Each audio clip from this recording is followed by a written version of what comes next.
A very good morning, my dear students. In last class, we have learned about the verbs. Yes, may or you all have been cleared with verbs. What are verbs? Yes, it is an action. Yes, action done by the people, let's say people or animals. Yes, and today we are going to learn about kind of phrases that differ slightly from ordinary manner in which we use phrases in sentences in English manners. Yes, these phrases commonly used as poetic and literary devices are called as figures of speech. Yes, today we are going to learn the figures of speech, why they are used, where they are used. Today we are going to learn that. Let's see what are figures of speech. Yes, figures of speech takes language beyond the literal sense. Yes, it's often used in both prose and poetry for different purposes. The author of a poet may use these unique technique as poetic or literally devices for emphasizes. Yes, it also freshness of expressions. It also make the speech for statement more unique or distinctive. And students, FOS, that is for figures of speech, are not just used by the writer or poets often, but these are used for us also. Our day to day conversation we use it when we speak with others. Yes, we often use these figures of speech. Okay, when I will explain further, you all will come to understand. Yes, where we use these figures of speech properly. Okay, now now when someone says that leaves were dancing in the breeze, she is as light as feather, they are in fact using figure of speech. For a figure of speech can thus make the meaning of a statement stronger and clear. Yes, the leaves were dancing in the breeze. Yes, we say, right, when with the help of the air, when the leaves are falling down, what we say, the leaves were dancing in the breeze. We mostly use your figure of speech. Okay, now let's see, there are numerous figure of speech. Let's see what they are. Okay, till here, are you all clear with what are figure of speech? Yes, these figures of speech we use in our day-to-day language when we when there is a conversation between we and our friends. Okay, so let's see the figures of speech. The first one is simile. Now, a simile is a comparison of two things using the words like or as. Yes, simile. In simile, we mostly use like or as. Yes, it is one of the most common figure of speech. When using it, the speaker or writer describes something by comparing it with something else with the help of a word like or as I said. Yes, a simile is an obvious or open comparison, not hidden. Yes, it it opens up. The simile opens up. And similes make descriptions lively and vivid, and they help the readers will visualize those descriptions. Writings that use similes make a stronger impression upon the imagination of readers and remain in the memory longer. Here you can see the examples what I have given. As sweet as pie. You see? Yes, she is as sweet as pie. Yes, or some dish other some one dish I've made. What I will say, it is as sweet as pie. Yes, colorful like crayons. Her umbrella is colorful like crayons. Yes, in simile we use as and like. Okay, please keep in mind. Let's see metaphor. Now, what is metaphor? It compares two things by saying that one is something else, usually uses the word is, are, was, or were. Yes, a metaphor It states two similar things. Yes, like a simile. Also, it also describes something by comparing it with something else. But unlike a simile, a metaphor is an indirect or implied comparison. So it does not use the word like and as. Only simile uses the word like and as. Okay, let's see an example here of metaphor. My life is a movie. Yes, life is being compared to a movie, and it is using the middle word, that is. Life is being compared to movie using the word is. They are clones in maths class. They are being compared to clones using the word are. Yes, so this is metaphor. Okay, have you all understood?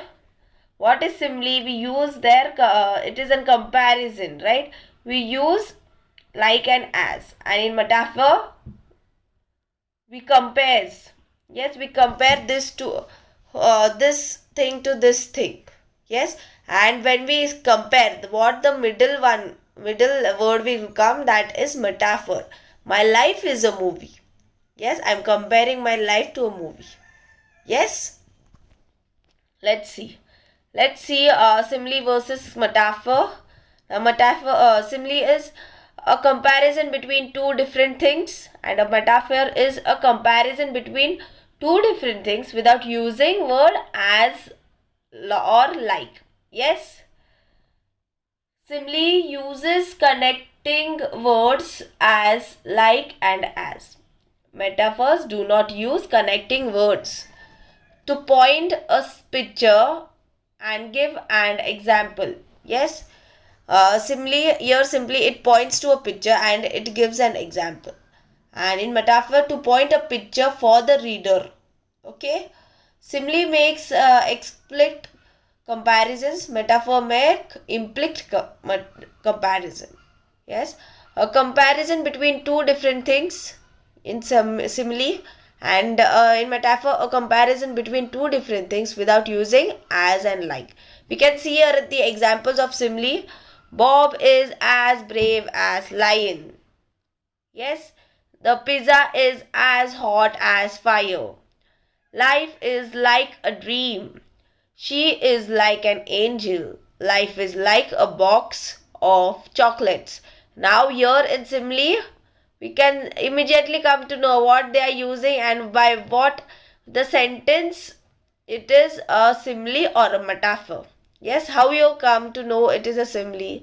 When we write as or like. Okay, and in metaphor, Bob is a lion. Bob is comparing to a lion.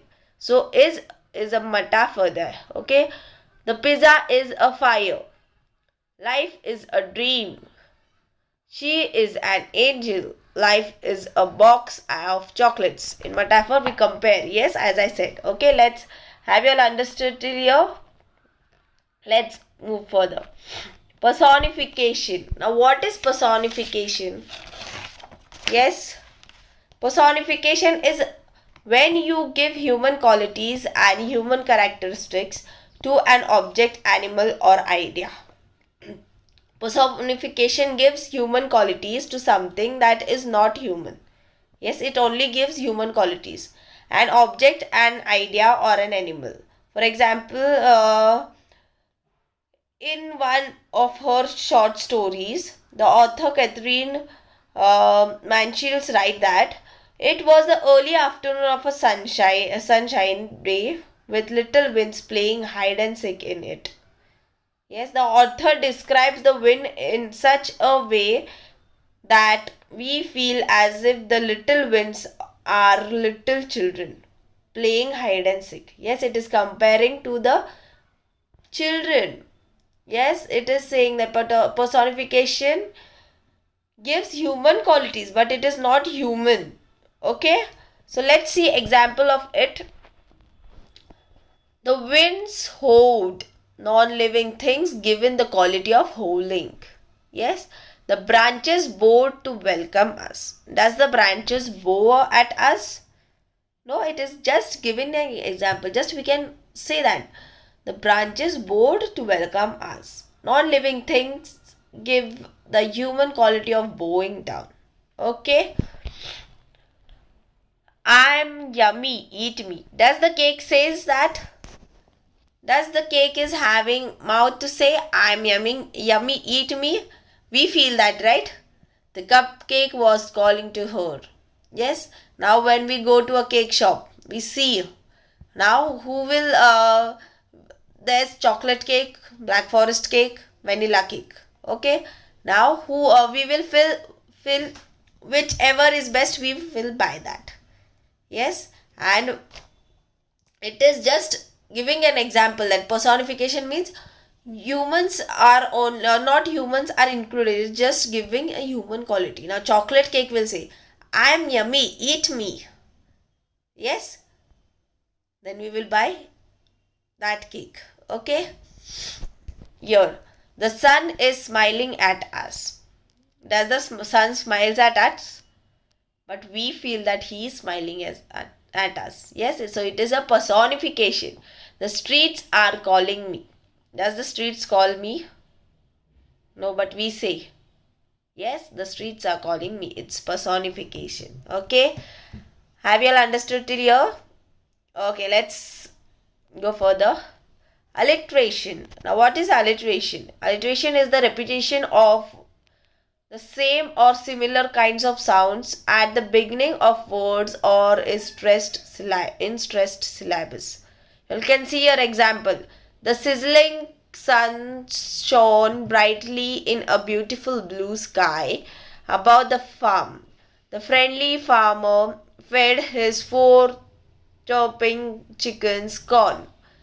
Yes, you can see the first letters, they are repeating.